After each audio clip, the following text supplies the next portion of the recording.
எனக்கு பிடிச்சவனே, என் நெஞ்சில் தீய விதைச்சவனே, என் கண்ணுக்குள்ள நுழைஞ்சு சிந்தையில செதஞ்சு போனே.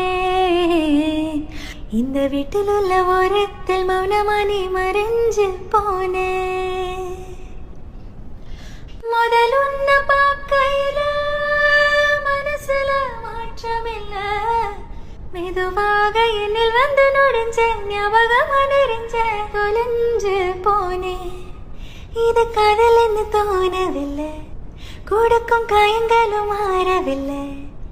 நீ எங்கல்ல என் மனம் பெண் உள்ளதே, நான் தனி மத்தியில் தொலைய தேடி நோகிறேன்.